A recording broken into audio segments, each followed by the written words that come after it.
1920s, in the 1970s, in the 80s, in the 90s, in the 2000s, in the 2010s. They're the same stories. They are a desire, just a love of this sport, a real need to play, and the ability to overcome any obstacle in their way. Le vrai départ du sport féminin, du rugby féminin, c'est la Première Guerre mondiale. C'est un peu vrai pour tous les sports collectifs.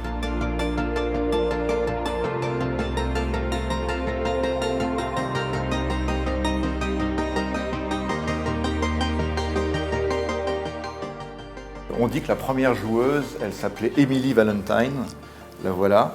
Emily Valentine, elle l'a joué parce que c'est documenté, elle a joué au rugby en 1887. Alors c'est complètement anecdotique parce que l'histoire d'Emily Valentine, c'est une jeune fille qui, donc en Irlande du Nord, elle habite dans un collège où son père est enseignant, où ses frères sont aussi scolarisés.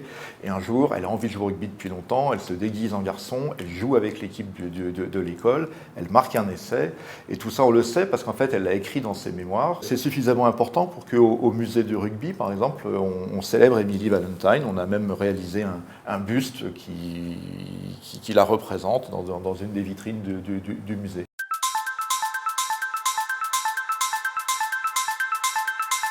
So the first recorded game of women playing rugby is in 1887, which is in the north of England, in Hull.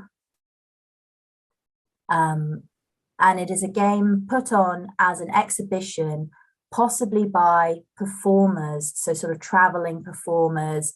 They may have been associated with a ballet. And the game is disrupted. The crowd interrupt the game and go onto the pitch and actually carry off the players, because it's unclear in the newspaper reports whether this is disappointment with the way that they're playing rugby or just overall excitement about women performing in such a different way and potentially, wearing shorts and clothes that women are not traditionally wearing in 1887.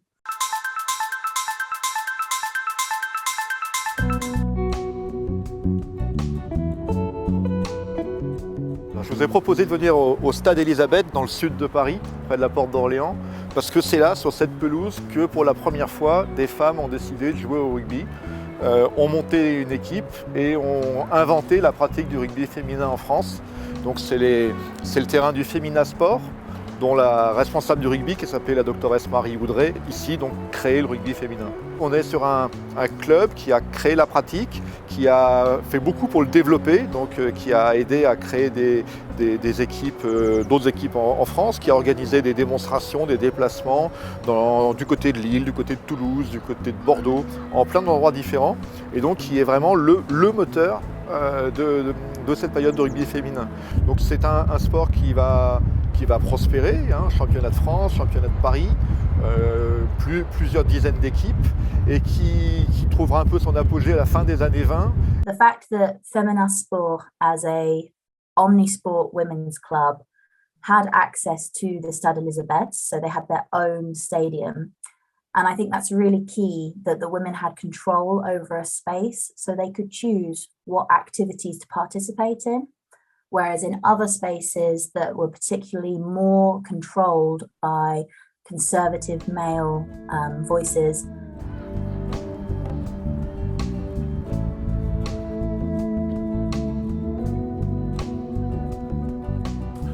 Bonjour. Bonjour Philippe. Bienvenue chez Femina Sport. Merci. Au Stade Élisabeth. Content d'être là.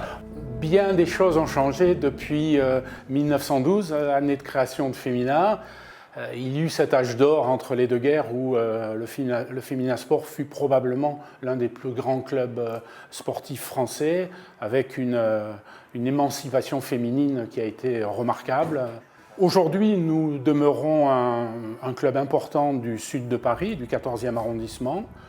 Nous comptons environ 600 membres qui se répartissent en 4 sections sportives, 3 sections qui sont exclusivement ou quasi exclusivement féminines, l'aquagym, la gymnastique historique et le yoga, et la plus importante de nos sections, qui est un club de tennis qui comprend 500 membres, dont une école de tennis d'environ 300 jeunes. Je pense qu'il reste une première identité très importante, c'est l'institution féminin. Et l'un de nos objectifs aujourd'hui, c'est de faire perdurer ce côté institution, cette association, ce club sportif qui a été emblématique du sport en général entre les deux guerres, mais également du sport féminin. Pour prendre un exemple, nous n'hésitons pas à chaque début de saison sportive, lorsque nous prenons les inscriptions des nouveaux membres, que ce soit ceux de l'école de tennis ou ceux d'autres activités, de bien rappeler à ces jeunes gens quel fut le passé prestigieux de Femina. Et ça, moi personnellement, je suis très attaché à cette notion d'institution.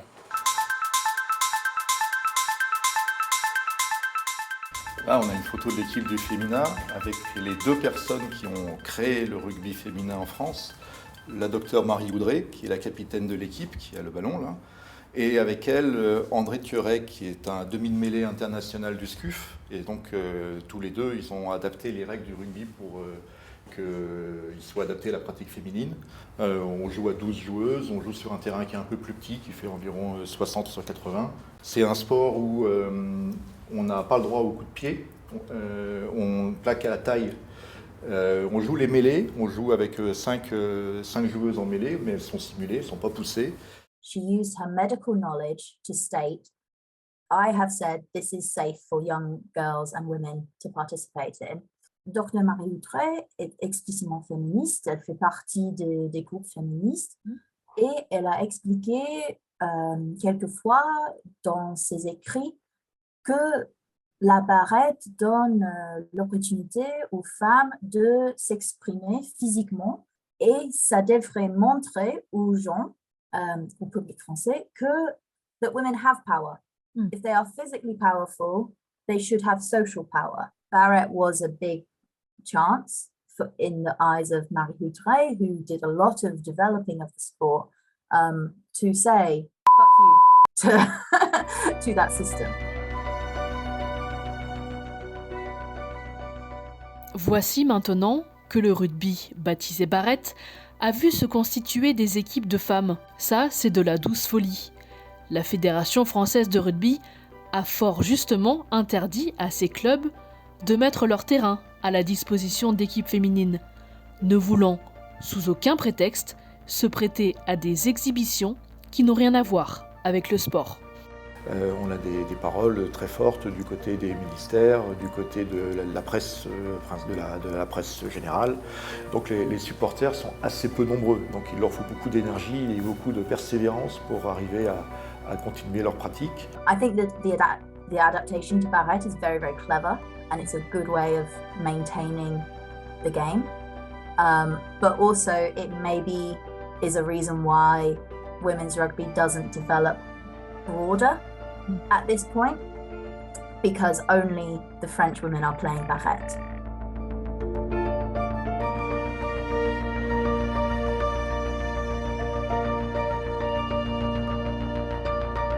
In 1928, the women play an exhibition Barrette game before a major men's rugby union game in Paris. It's Paris versus the Army.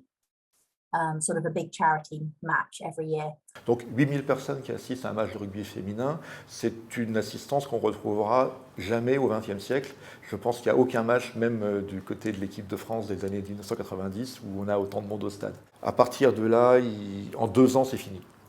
Plus de pratiquantes, plus d'accès au terrain et une fédération française qui s'oppose violemment au rugby. La pratique s'arrête un peu faute de combattantes aussi parce que les pionnières des années 20, 10 ans plus tard, elles sont passées à autre chose et on ne retrouve pas ces talents. La crise économique et la fin des années folles mettant un terme là-dessus, le rugby reviendra dans les années 60 par le biais de l'université et disparaît complètement au début des années 30.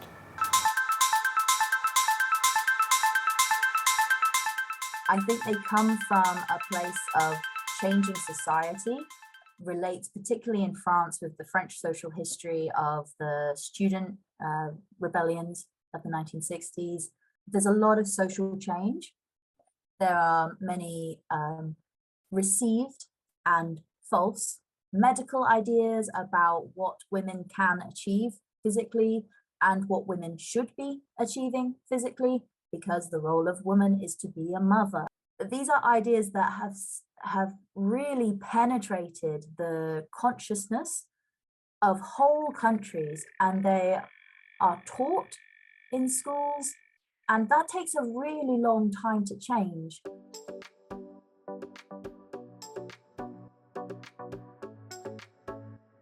It is important to recognize that women have always had to fight harder to participate in certain sports, particularly sports that are popular men's sports and that are considered masculine, so contact sports.